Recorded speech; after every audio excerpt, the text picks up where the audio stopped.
Happy Monday. It's Monday, February 3rd, and this is Keep This in Mind, brought to you by davidaspeck.com.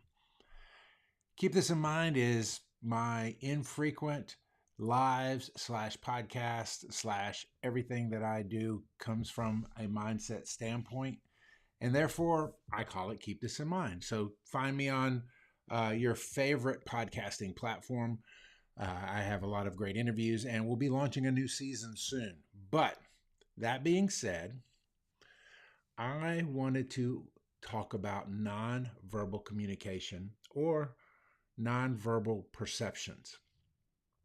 You see, and you may be finishing up lunch here as it's almost 1 o'clock Central Time, so I hope you had a great lunch. But I want to talk about how we show up both in person, online, on the phone, whatever it looks like, especially if we're in business. About 2 weeks ago, I was on a Zoom call, a quote unquote masterclass about an endeavor that I was working on. And in the middle of it, the presenter's child comes running into the room.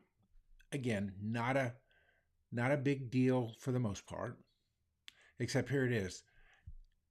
Immediately, that person turned all of their attention away from those that had scheduled their very valuable time to dealing with this child, and not in a parental sort of way, just kind of an interaction and pumping them up. And again, I'm not against parenting. I know the challenges of work from home, all the things.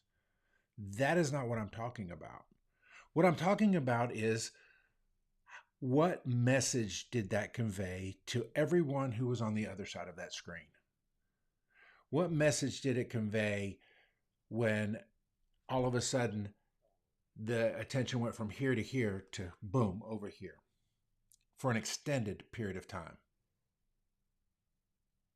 You see, a lot of times the perception that people have of us has very little to do with what we say. In fact, they formulate their opinion usually within the first minute of meeting somebody. And in this particular case, this was my first person-to-person interaction with this individual, even though I was one of about 18 in the room. And I kept thinking, okay, you may be the best at what you do, and you may know that, and your reputation may be huge, but to me, who's never met you before, who has never seen the proof in the pudding, it felt very, how shall I say, disrespectful to the audience. The same is true if you show up to meetings looking like you just rolled out of bed, maybe not washing your hair, not cleaning your face. By the way, folks, hygiene is not an option. Style is an option. Hygiene is not an option. That's another story for another day. But I want all of us, and I tell people this all the time, when I point a finger at you, I've got 3 pointing back to me. We have got to work at being better at showing up, at recognizing the respect that we owe it to the people that we engage. It doesn't matter if you're on a stage. It doesn't matter if you're in a one-on-one in a meeting room. It doesn't matter if you're on a Zoom. You should show up with the other person in mind, saying, how can I show up the best for that other person? Because we are all judged within moments of our interaction. I was looking, sorry, got a little distracted. Thanks, Willie, for the quote. He says, body language influences whatever others perceive we are about. Absolutely. Great point, sir. And when we, and can I tell you, it's not even when we're right here. It could be long before.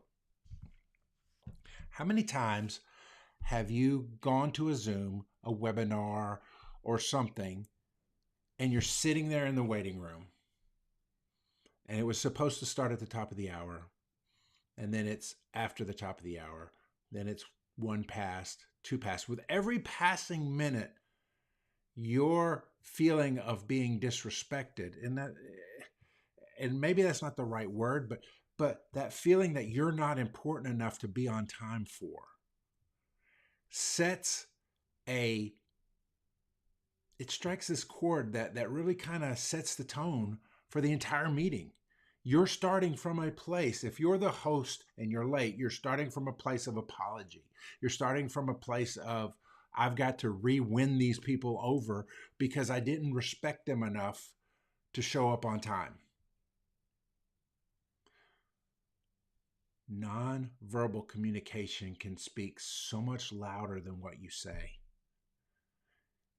From the ability to look somebody in the eye, you see, right now I'm not even looking at the screen. I'm looking straight at the camera that's in front of me, the little blue light, because I want you to know that you are important, and I'm not going to look down at the computer because this is important. I want to see you eye to eye.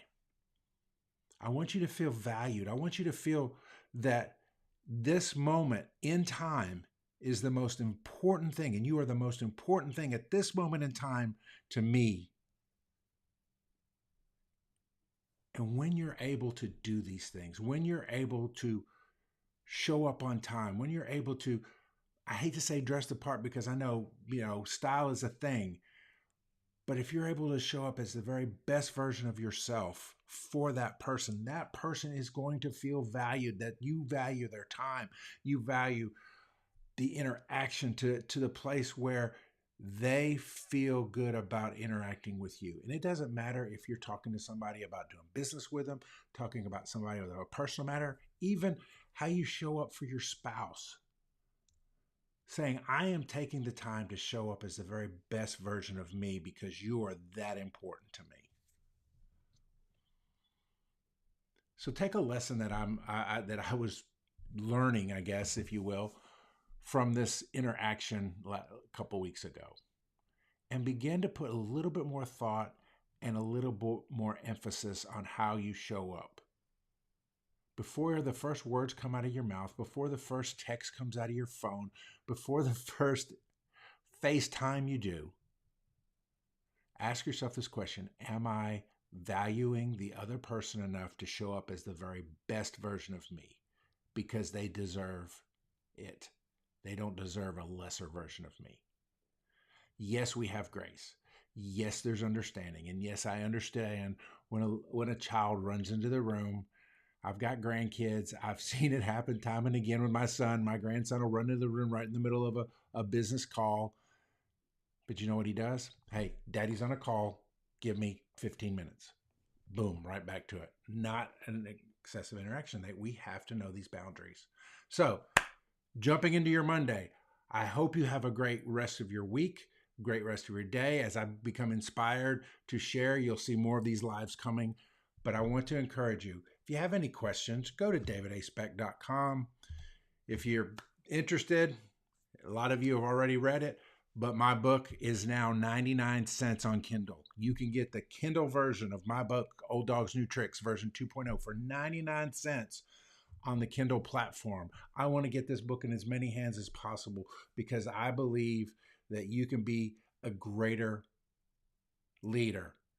You just have to be shown the new tricks. Guys, I hope you have a great rest of your day, great rest of your week, and we'll see you again. God bless.